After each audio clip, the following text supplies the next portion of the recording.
तस्मै गुरुपरमं यतिवरपूर्णो शयामुनं रामं पद्माक्षनाथकरदिक्सेनरमारमापतिं वन्दे वन्दे बृन्दावनजनं वल्लवीजनवल्लभं जयन्ती भवन्धां जयन्ती श्रीमान् वेङ्कटनाथार्य कवितार्य वेदान्ताचार्यवर्यो मे सन्निधत्तां सदा हृदि வஞ்சப்பரசமயம் மாற்ற வந்தோன் வாழ்வே மண்ணு புகழ் பூதூரான் மனமுகப்போன் வாழ்வே பஞ்ச திருமங்கள் சொல்ல வந்தோன் வாழ்வே கல்யனுரை குடி கொண்ட கருத்துடையோன் வாழ்வே செஞ்சொல் தமிழ்மகள் தெளிந்துரை போன் வாழ்வே திருமணியான் சிறக்க வந்தோன் வாழ்வே தஞ்ச பரகதியை தந்தருள்வோன் வாழ்வே தந்தமர்கோ திருவேங்கடவன் வாழ்வே வஞ்ச பரசமயம் மாற்ற வந்தோன் வாழ்வே வஞ்சிக்கக்கூடிய இதர மதங்கள்லாம் அதில் இருக்கிற தோஷங்களை சொல்லி மாற்றி அந்த மதங்களில் இந்த மாதிரி தோஷம் இருக்குது அதன் பின் போகக்கூடாது,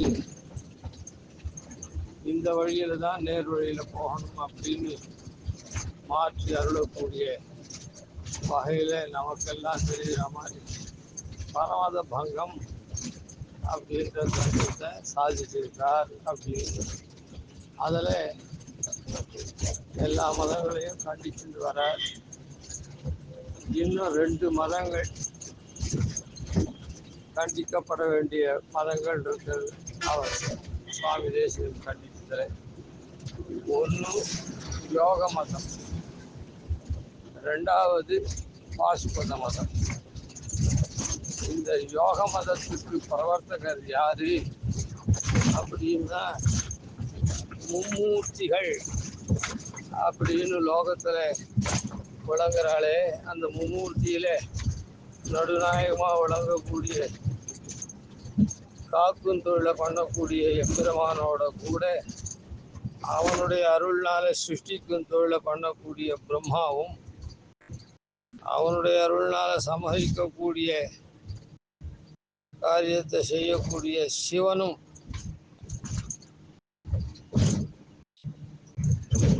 சேர்ந்து மும்மூர்த்திகள்னு லோக விவகாரத்தில் இருக்கா.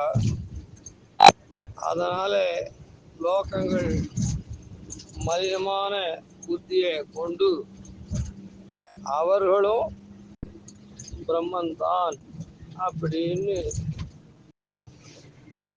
மதிமயங்கரா. அப்படி அது மாதிரி எம்பெருமானோட ஒப்ப அவர்களையும் லோகத்துக்கு காரணபூத்தாளா நினைக்கக்கூடிய வகையில் இருக்கக்கூடிய பிரம்மாவனால ஏற்படுத்தப்பட்ட மதம் யோக மதம். சிவனால ஏற்படுத்தப்பட்ட மதம் பாசுபத மதம். இந்த 2 மதத்தையும் கடைசியில நிராகரிக்கிறார். அதுல யோக மதம் இருக்குதே பிரம்மாவனால, அந்த மதத்தை இந்த அதிகாரத்தினால கண்டிக்கிறார். பிரம்மாவுக்கு ரொம்ப பெருமைகள் உண்டு. அந்த பெருமைகள்லாம் ஏற்பட்டது எம்பெருமானால. யாருக்குமே பெருமை ஏற்பட்டதுன்னா அது எம்பெருமானால. அந்த ரீதியில வாழ்க்கை. உதாரணத்துக்கு லோகத்துல கூட ஒரு இடத்துல போய் ஒருத்தன் தன்னுடைய பழைப்புக்காக போய் சேர்றான். அந்த யாரிடத்துல போய் கை கட்டி வாய் குத்தி பல்ல அழிச்சு எனக்கு வாழ்வு கொடுக்கணும் அப்படின்னு கேட்கறானோ அவன் இவனுக்கு நல்வாழ்வு கொடுக்கறதுக்காக அவன் ஆரம்பித்த உடனே அவனிடத்திலேயே இவன் விரோதம் பாராட்டி அவனையே கவிழ்த்து தான் மேலே வரணுன்ற எண்ணம் லோகத்தில் இருக்கு. அது போலதான் லோகத்தில் இருக்குதுன்னு என்ன, நம்ம போலதான் அவளும் ஒழுங்கு சங்கிலியில் கட்டின ஜீவாத்மாக்களான்றதுனால அந்த பிரம்மாவுக்கும் சிவனுக்கும் அதே போலதான் எண்ணம். அதனால தாங்க முந்திட்டு போகணும்னுட்டு அதுல அப்பாவுக்கு பிள்ளை நான்முகனை நாராயணன் படைத்தான், நான்முகனும் தான்முகமாய் சங்கரனை தான் படைத்தான் ரீதியிலே சங்கரனை படைத்த அப்பாவான பிரம்மாவையே அந்த சங்கரன் முந்திண்டு போகணும் அப்படின்ற எண்ணம் கொள்றான். அதுக்கு எப்படி அவன் முந்திண்டு போகணும்னு எண்ணம் கொள்றான்றது அதை ஒரு முதல்ல பார்ப்போம். என்ன அவரவர்கள் புத்தி எல்லாரும் ஜீவவர்க்கம் தான்.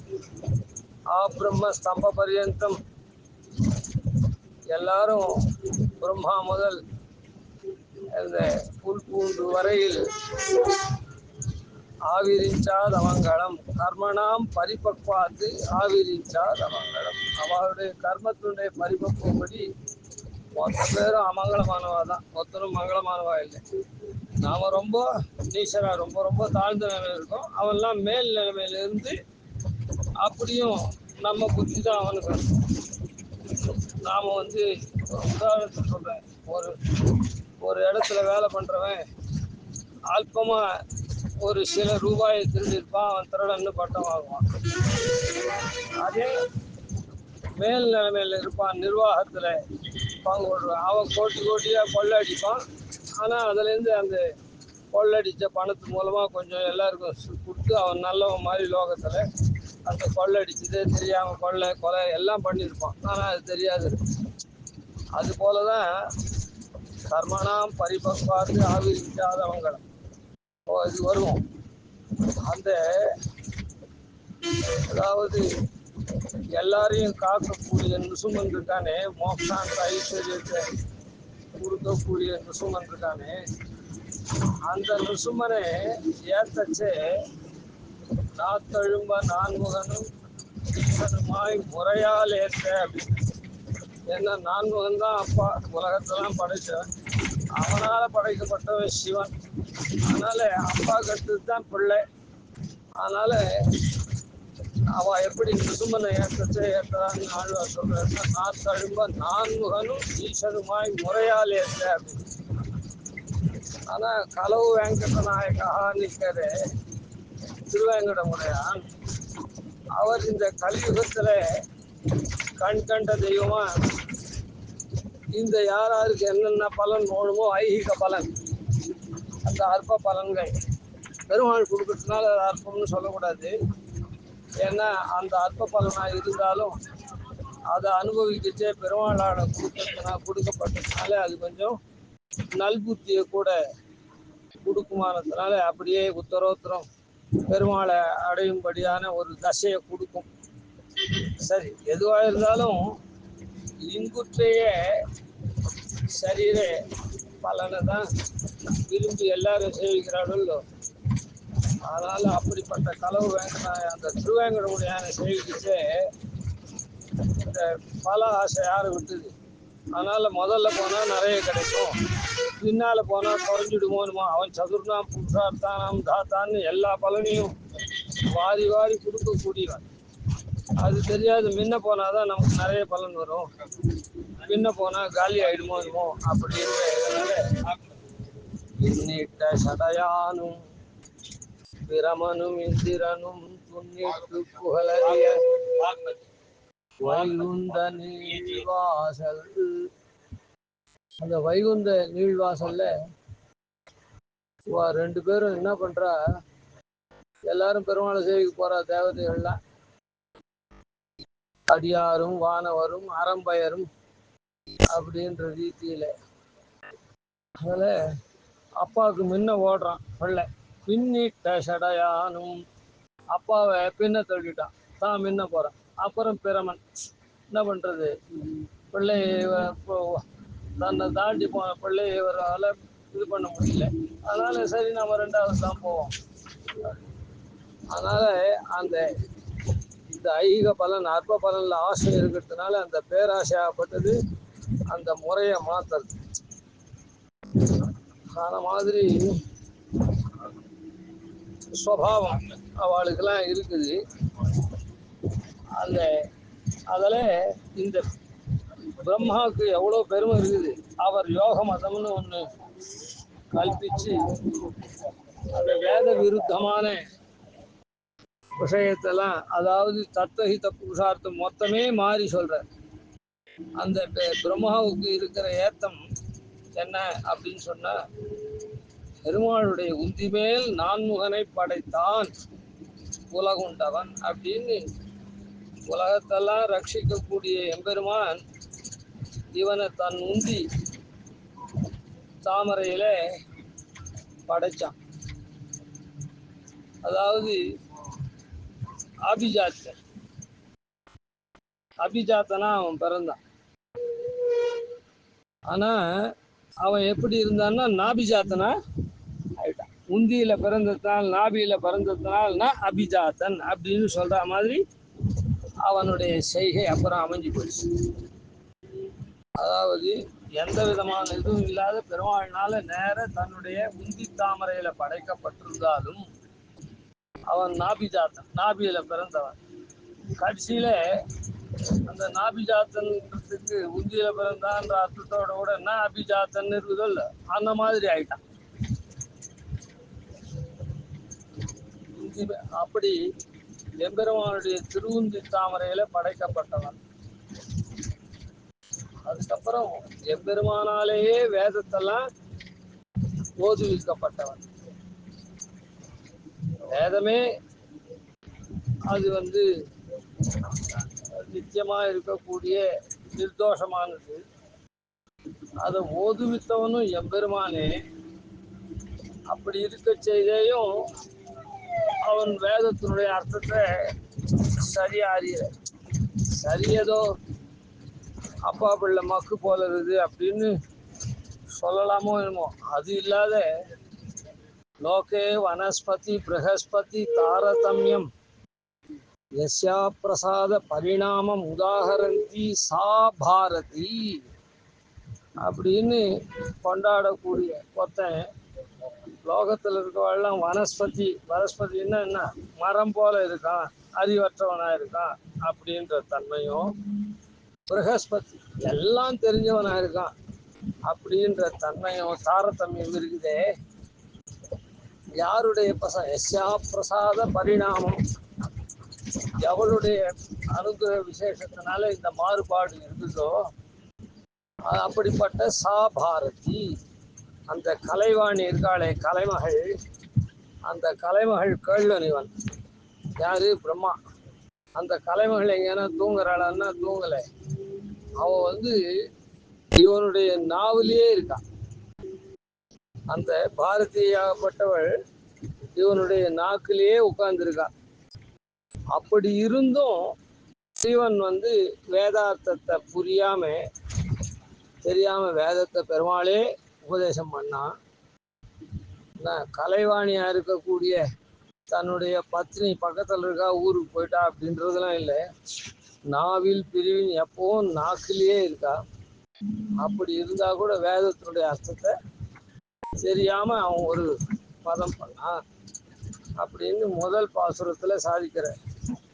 தாவி புவனங்கள் தாளினை சூட்டிய தந்தையுந்தி பூவில் பிறக்கினும் பூதங்கள் எல்லாம் புணர்த்திடினும் நாவில் பிரிவின் நாமங்கை வாழினும் நான் மறையின் பாவித்தது அன்னி உரைப்பது பாரும் பதத்திரளே. தாவி புவனங்கள் தாளினை சூட்டிய தந்தை, இது எம்பெருமானுக்கு விசேஷம். எம்பெருமானை பற்றி சொல்றது, அவருடைய உந்தி பூவினில் பிறக்கினும் தாளினை தாவி புவனங்கள். திருவிக்கிரமாவதாரத்துல எம்பெருமான் என்ன பண்ணா, அப்படியே எல்லா உலகத்திலையும் பறந்து நின்றான். புவனங்கள் தாவி புவனங்கள், தன்னுடைய திருவடியை என்ன பண்ணா அப்படியே பெருசாக்கி தாளினை சூட்டிய தந்தை. அந்த புவனங்கள்லாம் கடந்து நின்று தாழ் இணை சூட்டியார். தன்னுடைய திருவடிகள் இரண்டையும் தலையில் வைத்து அப்படி தாழ் இணை சூட்டியன்னு இருக்குது. தாளினை தாளை கொண்டு சூட்டிய அப்படின்னு இல்லை, தாழ் இணை. இணைன்னா தொந்தம் ரெண்டு, அதை சொல்றது. தாளினைனா தாளி தன்னுடைய தாழ்நாளே அப்படின்னு சொல்லலாம். இணை. இந்த இடத்துல ஒரு விஷயம் தெரிஞ்சுக்க வேண்டியது என்ன அப்படின்னு சொன்னா, இந்த பத சுவாரஸ்யத்துக்கு கதா புனசங்கரதங்க கல்பகத்வஜாரவிந்தா அங்குஷ வஜ்ரலாஞ்சனம் விக்ரமா ஸ்வச்சரணாம்புஜத்வயம் மதீயமூர்தானம் அலங்கரிஷதி. பெரிய முதலியார் ஆள வந்தார் சாய்க்கிறார். நீ எப்படா பார்த்துருவிக்கிறமா உன்னுடைய திருவடி ஒன்ன தலையில வச்சு இது பண்ண, அதாவது ஒன்ன தலையில வச்சான்னு சொல்லல, மறுபடியும் திரிவிக்ரமா சரணாம்புஜத்வயம் உன்னுடைய திருவடி ரெண்டையும் நீ எப்ப வைக்க போற அலங்கரிஷதி அப்படின்னு கேட்கிறேன். இப்போ புனகா அப்படின்னு சொன்னதுனால ஏற்கனவே ரெண்டு திருவடியே வச்சுட்டான்னு சொல்லலாம். ஆனா அந்த இடத்துல சொல்லச்சே ஒரு திருவடி தான் சொல்லணும். ஆழ்வார் கூட உற்றேன் உகந்து பணி செய்து உனபாதம் பெற்றேன் இதே இன்னும் வேண்டுவதென்றாய் அப்படின்னு. உனபாதம்ன்றது ஜாத்திய கவசமா கூட வச்சுக்கலாம்னு சொல்லலாம். ஆனா திரிவிக்ரம அவதாரத்துல ஒரு திருவடியால தான் உலகெல்லாம் அளந்தான்.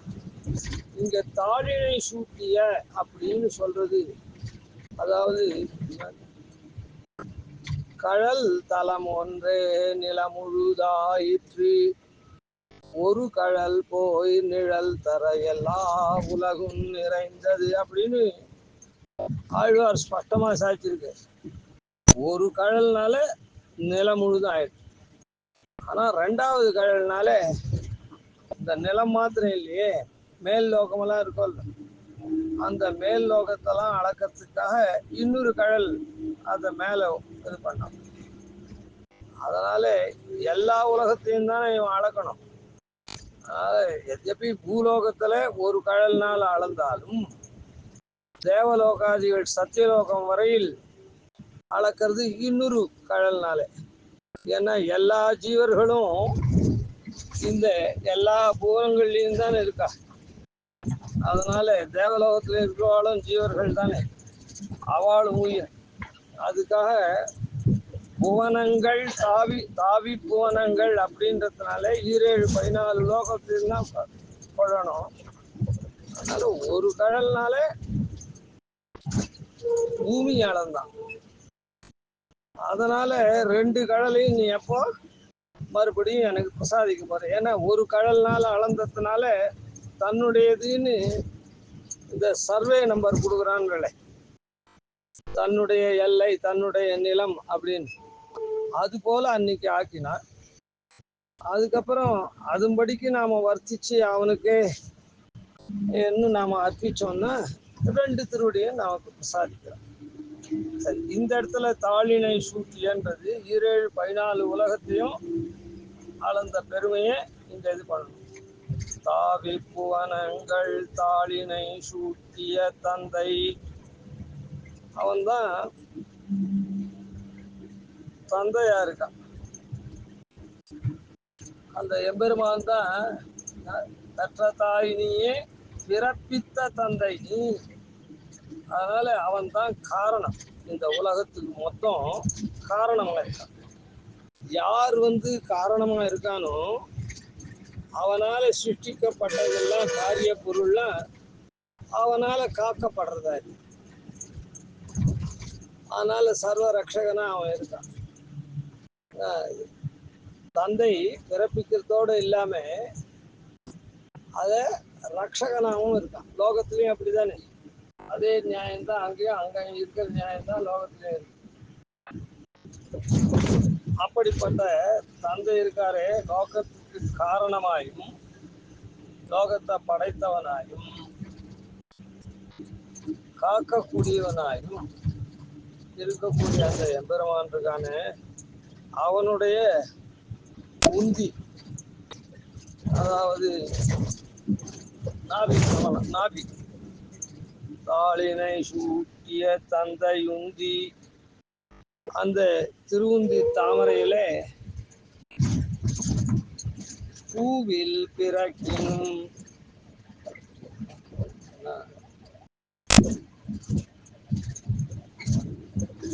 அந்த தாமரை பூவுல நாபி கமலத்தை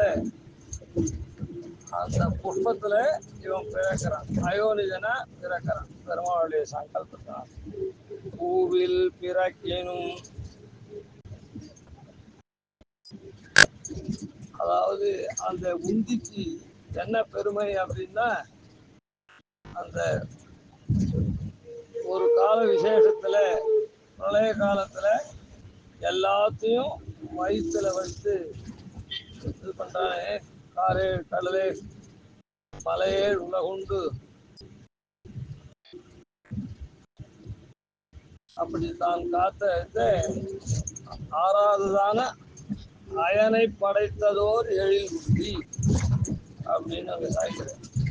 அப்படிப்பட்டதான உந்தியில அயனை படைச்சான்.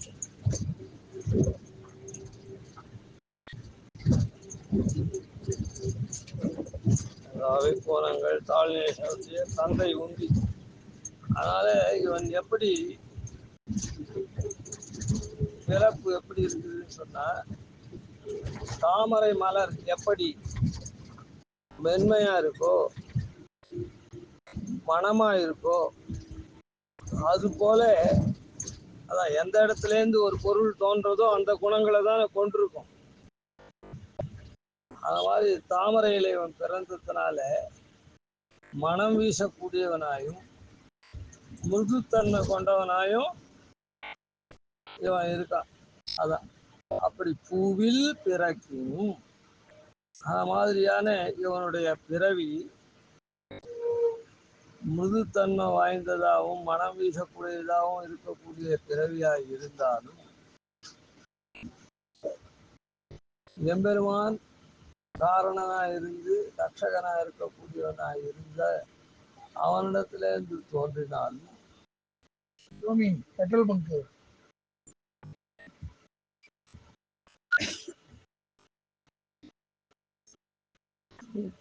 பூவில் பிறக்கினும், அதுக்கப்புறம் எதுக்காக அவன் இந்த இவனை படைச்சிருக்கான் அப்படின்னு சொன்ன, பூதங்கள் எல்லாம் உணர்த்திடினும், எல்லா பூதத்தையும் அவரவர்களுடைய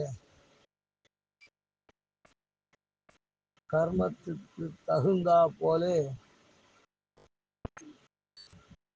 படைக்கணும் அப்படின்றதுக்காக முன் கல்பத்துல எப்படி இருந்தாலோ அதுபோல படைக்கும்படியான ஒரு பாக்கியத்தை இவனுக்கு கொடுத்து,